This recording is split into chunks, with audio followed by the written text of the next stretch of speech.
आदाब में शादाब खान हाजिर हूँ लेकर आज की अहम खबरें। सबसे पहले नजर डालते हैं सुर्खियों पर।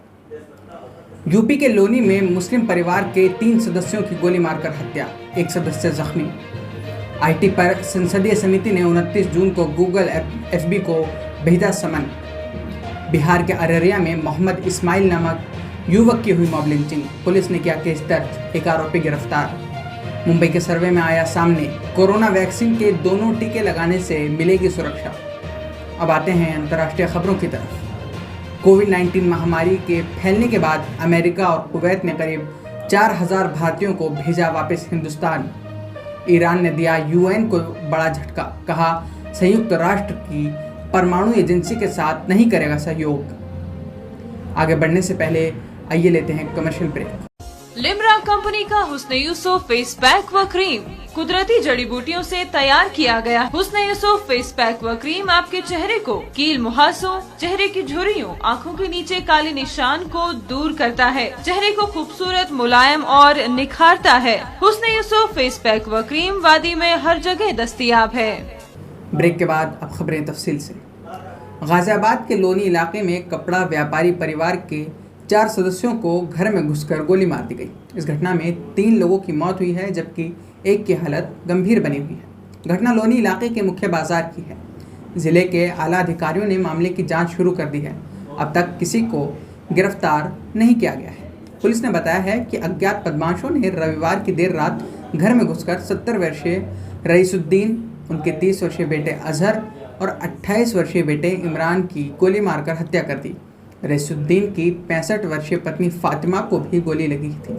उनकी हालत नाजुक बताई जा रही है। सूचना प्रौद्योगिकी यानी आईटी पर संसद की स्थायी समिति ने फेसबुक और गूगल इंडिया को समन भेजा है। इस समन में नागरिकों के अधिकारों की रक्षा और सोशल मीडिया प्लेटफॉर्म्स के दुरुपयोग की रोकथाम पर अपने विचार सुनने के लिए दोनों संस्थाओं से प्रतिनिधि भेजने के लिए कहा गया है। बैठक शाम 4 बजे संसद भवन के समिति कक्ष में होगी। इस बैठक में समिति के सदस्य, सूचना प्रौद्योगिकी मंत्रालय के अधिकारी और फेसबुक, गूगल के प्रतिनिधि मौजूद रहेंगे।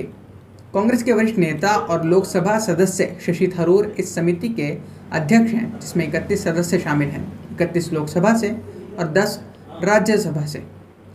बिहार के अररिया जिले में 30 वर्षीय मोहम्मद इस्माइल की मॉब लिंचिंग कर दी गई।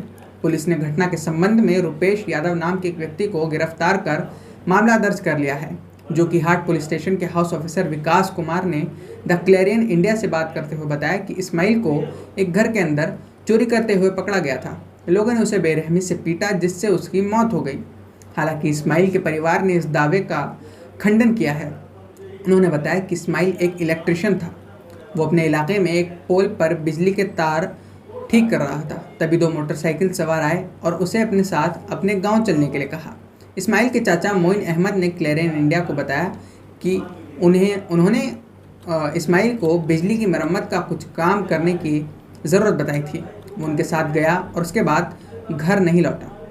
बृहन मुंबई नगर निगम यानी बीएमसी ने 1 जनवरी से 17 जून तक टीके की तासीर को परखने के लिए सर्वेक्षण किया था। इस सर्वेक्षण में सामने आया है कि मुंबई में 2.9 लाख कोविड रोगियों में से केवल 26 ने दूसरी वैक्सीन की खुराक प्राप्त करने के बाद संक्रमण की खबर दी है।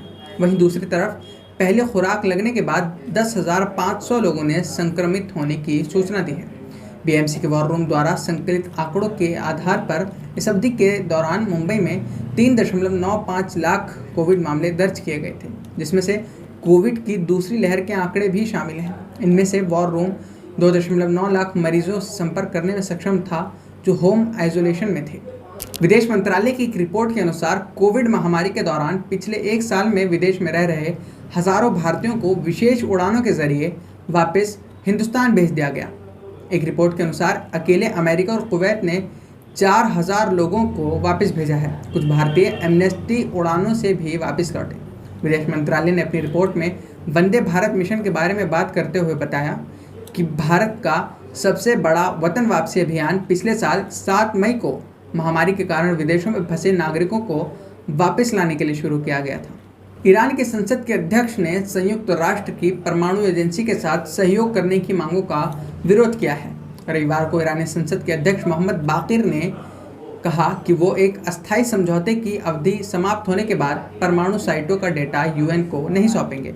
अब तक ईरान यूएन के साथ एक समझौते में बंधा हुआ था, जिसके तहत ईरान परमाणु स्थल से जानकारी रिकॉर्ड करने और फिर सौंपने के लिए सहमत हो गया था। संसद के अध्यक्ष मोहम्मद बाकिर कलिबाफ ने कहा कि समझौता समाप्त हो गया है।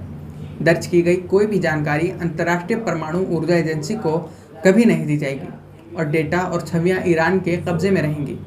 खबरें खत्म हुई। अगर आप ये वीडियो YouTube पर देख रहे हैं तो हमारे चैनल को सब्सक्राइब कीजिए और अगर Facebook पर देख रहे हैं तो हमारे पेज को लाइक करना ना भूलें।